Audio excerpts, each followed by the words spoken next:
আসসালামু আলাইকুম ওয়া রাহমাতুল্লাহি ওয়া বারাকাতুহু। সুপ্রিয় কোরআন ও হাদিসের বাণীর দর্শক মণ্ডলী, আশা করি আল্লাহর রহমতে আপনারা সকলেই ভালো আছেন। সুপ্রিয় দর্শক, আজকে আমি আলোচনা করব আয়াতুল কুরসির আমল ও বিস্ময়কর ফজিলত নিয়ে। আশা করছি ধৈর্য সহকারে সম্পূর্ণ ভিডিওটি দেখবেন আর আমার চ্যানেলটি সাবস্ক্রাইব করে আমার পাশে থাকবেন। আয়াতুল কুরসি এই মোবারক আয়াত দিনে রাতে বারবার পড়ার নির্দেশনা হাদিস শরীফে আছে। মুমিনের কর্তব্য এই পবিত্র আয়াতকে প্রতিদিনের অজিফা বানিয়ে নেওয়া।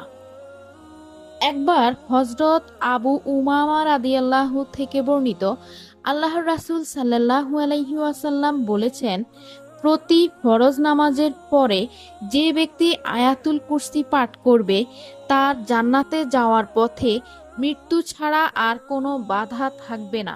অর্থাৎ এই হাদিস শরীফ থেকে প্রতিদিন 5 ওয়াক্ত নামাজের পরে আয়াতুল কুরসি পড়ার বিশেষ নির্দেশনা পাওয়া গেল।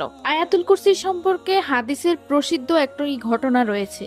সহিহ বুখারীতে এক আশ্চর্য ঘটনা বর্ণিত আছে। হযরত আবু হুরায়রা রাদিয়াল্লাহু তাআলা বলেন, আল্লাহর রাসূল সাল্লাল্লাহু আলাইহি ওয়াসাল্লাম আমাকে রমজানে যাকাত, সাদাকাতুল ফিতরার খেজুর দেখাশোনার দায়িত্ব দিয়েছিলেন।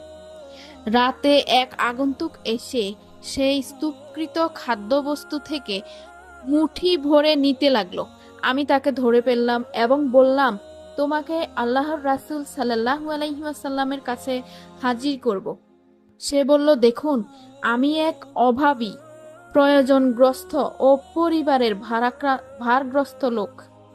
আমি তাকে ছেড়ে দিলাম। সকালে নবী সাল্লাল্লাহু আলাইহি ওয়াসাল্লাম বলেন, আবু হুরায়রা, তোমার গত রাতের বন্দির কি হলো?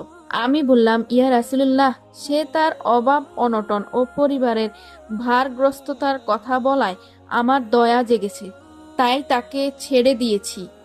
নবী সাল্লাল্লাহু আলাইহি ওয়াসাল্লাম বলেন, দেখো, সে তোমাকে মিথ্যে বলেছে, সে আবারও আসবে। ফলে আমার জানা হয়ে গেল, রাসূল সাল্লাল্লাহু আলাইহি ওয়াসাল্লাম যখন বলেছেন আসবে, অবশ্যই সে আসবে। আমি তার অপেক্ষায় প্রস্তুত হয়ে রইলাম। ইতিমধ্যে সে এসে সেই স্তূপকৃত খাদ্যবস্তু থেকে মুঠি ভরে আবার নিতে লাগলো। আমি তাকে আবার ধরে ফেললাম। তোমাকে আল্লাহর রাসূল সাল্লাল্লাহু আলাইহি ওয়াসাল্লামের কাছে হাজির করবই। তখন সে বলতে লাগলো, আমাকে ছেড়ে দিন, আমি তো অভাবী লোক, পরিবারের ভারগ্রস্ত, আর আসবো না। তার এ কথায় আমার আবারও দয়া হলো, ছেড়ে দিলাম। সকালে রাসূল সাল্লাল্লাহু আলাইহি ওয়াসাল্লাম বলেন, তোমার বন্দির কি খবর? আমি বললাম, ইয়া রাসূলুল্লাহ, সে তার প্রচন্ড অভাবগ্রস্ততার কথা ও পরিবারের ভারগ্রস্ততার কথা বলছিল, তাই আমার দয়া হয়েছে, আবার তাকে ছেড়ে দিয়েছি। তিনি বললেন, দেখো, সে তোমাকে আবারও মিথ্যে বলেছে, সে আবারও আসবে। নবী সাল্লাল্লাহু আলাইহি ওয়াসাল্লামের কথায় তৃতীয় রাতেও আমি তার অপেক্ষায় রইলাম। এক পর্যায়ে সে এসে মুঠি ভরে আবার খাদ্য নিতে লাগলো। আমি তাকে ধরে ফেলি এবং বলি, এবার তোমাকে রাসূল সাল্লাল্লাহু আলাইহি ওয়াসাল্লামের কাছে হাজির করেই ছাড়বো। এই নিয়ে 3বার ঘটল যে, তুমি বলো আসবে না, কিন্তু আবারও আসো। সে তখন বলল, আমাকে ছেড়ে দিন, আপনাকে এমন কিছু কথা শিখিয়ে দিব যার দ্বারা আল্লাহ আপনাকে উপকৃত করবেন। বললাম, কি সেই কথা?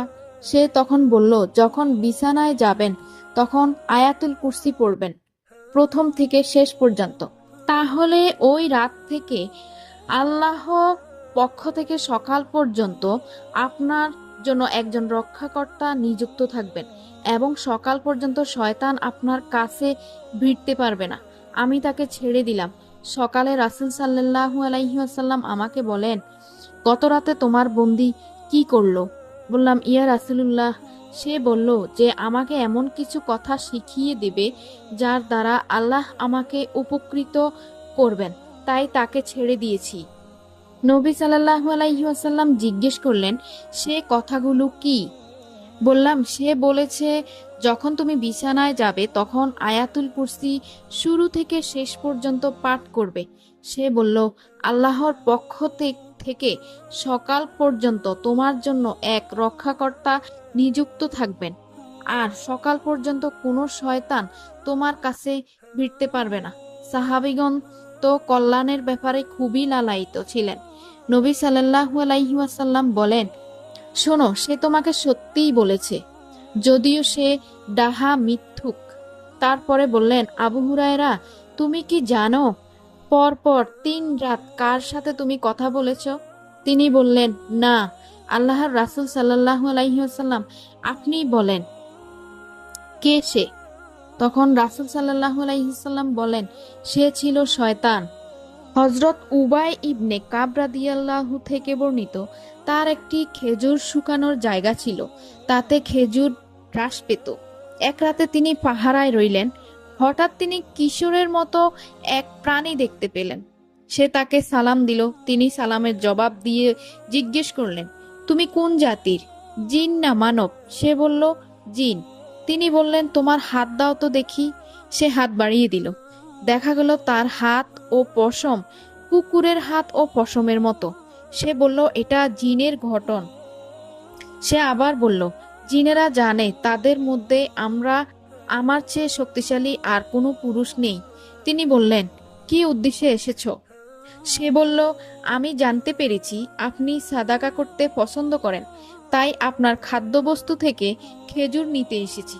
তিনি বললেন, তোমাদের অনিষ্ট থেকে আত্মরক্ষার উপায় কি? সে বলল, সূরা বাকারার এই আয়াতটি, মানে আয়াতুল কুরসির কথা বলে দিয়েছিল। الله لا إله إلا هو الحي القيوم لا تأخذه سنة ولا نوم له ما في السماوات وما في الأرض من ذا الذي يشفع عنده إلا بإذنه يعلم ما بين أيديهم وما خلفهم ولا يحيطون بشيء من علمه إلا بما شاء وسع كرسيه السماوات والأرض ولا يؤوده حفظهما وهو العلي العظيم